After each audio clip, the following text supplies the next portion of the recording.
How do high control groups indoctrinate people, or rather cults?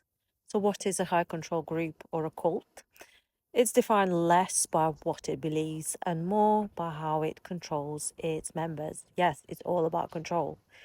Psychologists look at how much influence a group has over a person's behavior, access to information, thoughts, emotions, relationships, and the ability to leave. So, how do they recruit them? How was I recruited? So, people are often recruited during periods of change or vulnerability, such as grief, loneliness, relationship breakdown, illness, or even search for meaning. It could be anything, but you are vulnerable. So, the group typically offers friendship, certainty, a strong sense of community, the dream. And the more demanding expectations are usually introduced gradually later on, of course, because the commitment is gradual. The commitment to a cult develops step by step. It is an insidious process. Small commitments lead to larger ones, making each new expectation feel normal. Over time, members may build their friendships, routines, and identity around the organization, increasing the psychological cost of leaving. So the longer you stay, the harder it's going to be to leave. How do they do it? Information control. Members are encouraged to trust approved sources while becoming cautious of any criticism from other members or independent information. And limiting alternative viewpoints reduces opportunities to evaluate your beliefs.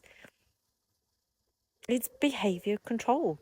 So, high control groups, cults, often regulate areas of daily life, relationships, appearance, education, medical decisions, sexuality, entertainment, your finances, use of your freaking time. The level of control varies between the groups, but generally they all do the same. You've got thought and emotional control. So, members may learn to interpret their doubts as personal weakness rather than a legitimate question. Got fear, guilt, shame.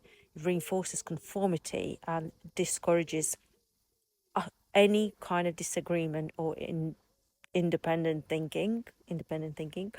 You've got social influence. A strong distinction is often created between the insiders, outsiders, us versus them. So acceptance and status becomes linked to obedience, while any kind of disagreement leads to criticism, loss of privileges, social isolation. So in some groups, cults, shunning extends this pressure by making members fear losing family and close relationships. Hello, Jehovah's Witnesses. So why do people stay? So leaving is rarely just about changing beliefs. Many members have been born into it. They've invested years of their lives, built a social network within the group.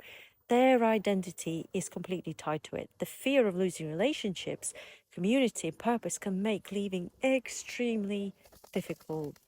Extremely difficult. It took me between 4 to 5 years to get to a point where I could write my disassociation letter. And recovery from that involves rebuilding your identity, developing independent thinking, forming new relationships, processing grief associated with leaving. It's grief.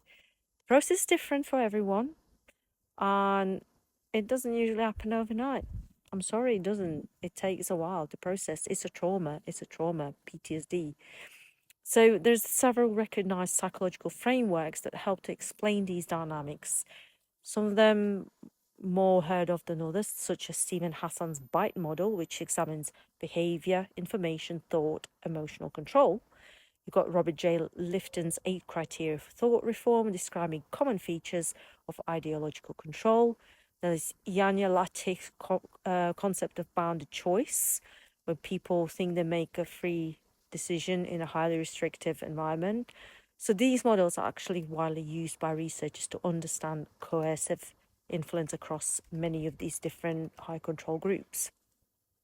So in conclusion, indoctrination is usually very, very gradual rather than obvious. The person doesn't even see it coming because it relies on ordinary psychological processes, social influence, increasing commitment, rather than physical force. So step by step by step. So understanding these mechanisms helps explain why intelligent, sincere people can become deeply committed to a high control cult, and why leaving them can be so challenging. And if you want to know more, please go to my bio. There's a link to my book, which is available on Amazon, called The Kingdom All Effect. I talk all about how I got recruited, how long I stayed, why I stayed, what it took to leave and to recover. And now I'm talking to you. So thank you for watching. I hope you enjoy that. And I'll speak to you soon.